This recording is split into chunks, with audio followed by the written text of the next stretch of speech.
Hey, what's up? So, I've been lucky enough where I've given three best man speeches, and I'll probably give a fourth one sometime in the near future.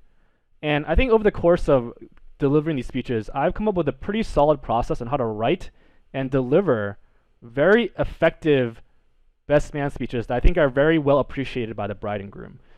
So, I'm going to walk through some tips and tricks on how to give a very good, or let's say the best man speech.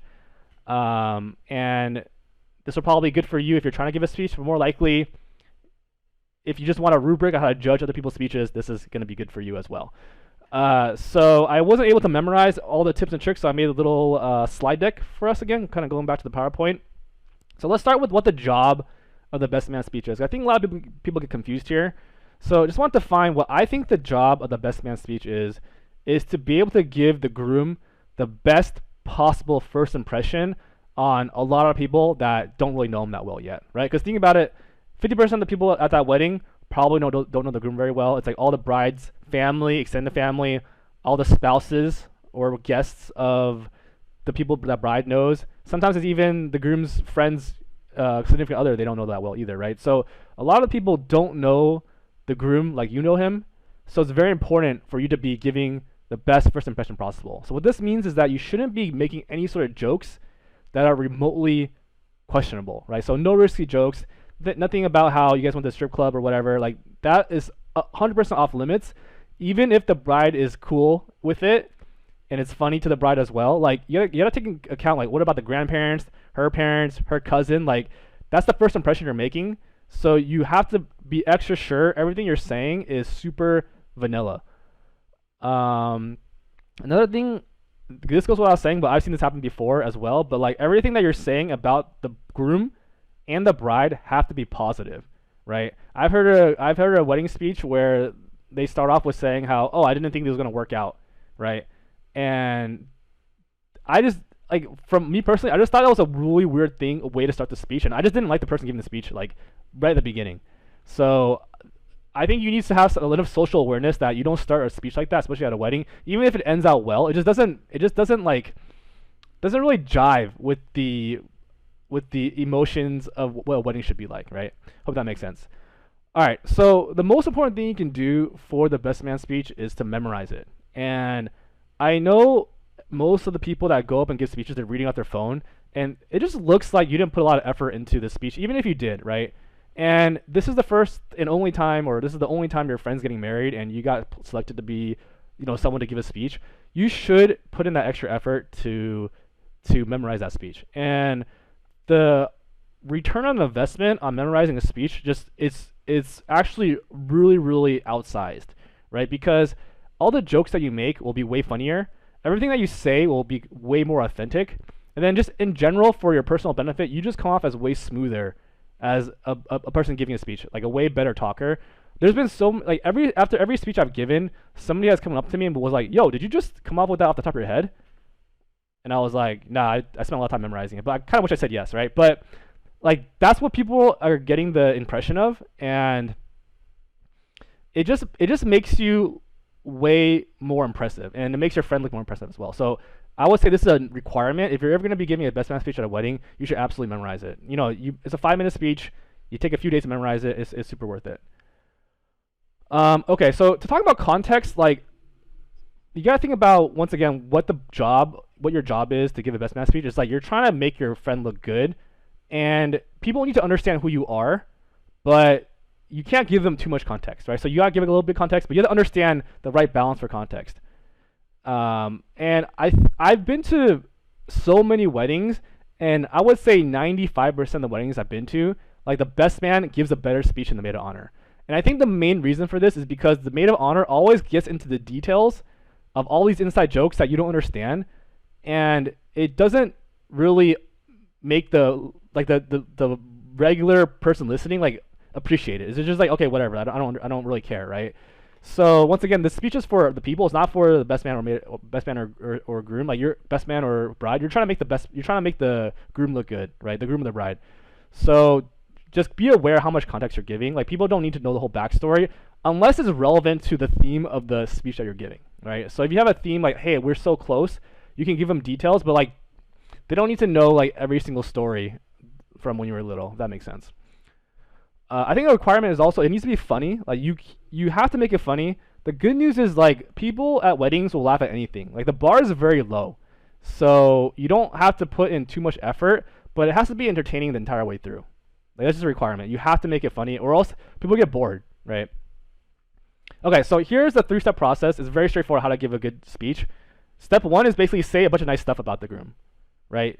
I would say pick 3 qualities of the groom and talk about it in somewhat detail. Maybe like at the most a minute total, a minute and a half, 2 minutes total, and just think about like qualities that are that other people would appreciate. So what do you want someone to say about you? Does it fit with the groom's personality?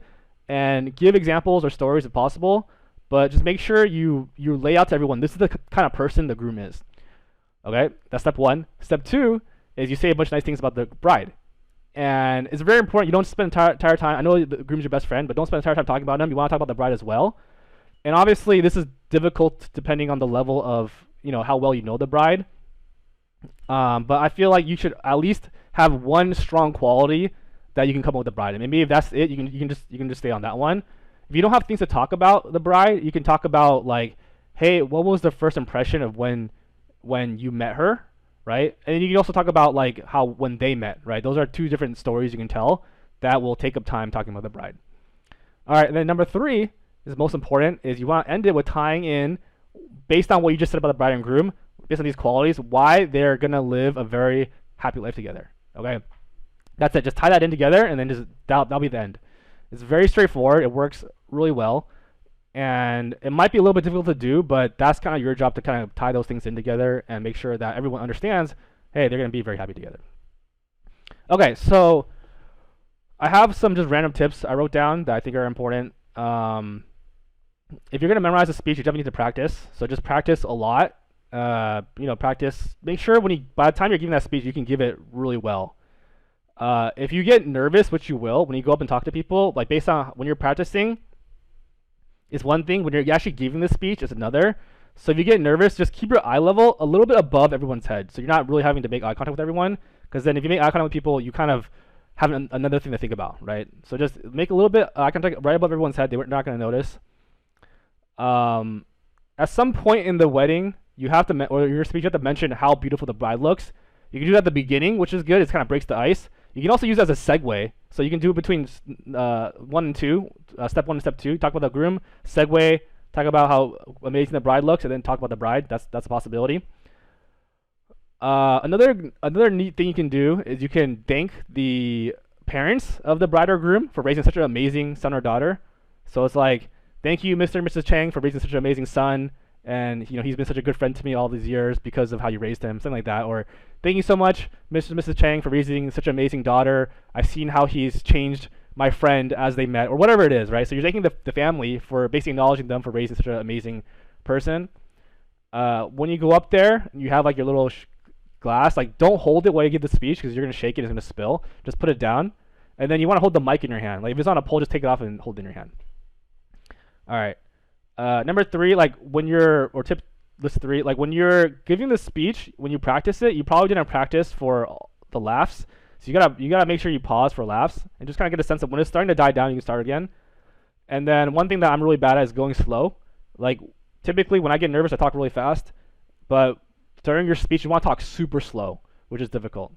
Another neat thing you can do is like when you're giving your speech, you can slip in, I call it a secret, but like let's say for example, the groom was like so excited to meet the bride, after the first date or whatever. You can kind of slip that in. It'd be like an embarrassing story for the groom, but it makes him look authentic and how much he likes the bride, right? Stuff like that I think is really helpful. As far as giving the speech goes, you want to visualize yourself giving the speech before you actually give the speech, and just kind of imagine people looking at you and what it's going to feel like, so you feel like you've been there before you actually give the speech. You can also visualize people giving you, like, congratulating you on giving a really good speech before you even give the speech. It just kind of puts you in that mentality that you're going to give a really good speech. This is a really obvious tip, but I've seen this done so many times where it's like, hey, don't make the speech about you. The speech does not have to do with you. So like even little things, I've heard people say like, oh, I can't wait to find a love like you found, right? Something like that is I always feel like that's a little bit off.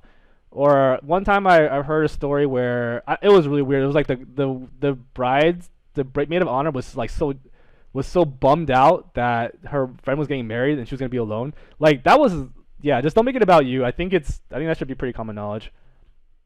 I think a good tip is also like in the beginning when you're introducing yourself, like just come off really strong. Like make a really good joke, or when you start the speech, just come off really strong and act very relaxed, right? And that'll kind of set the stage for the rest of the speech.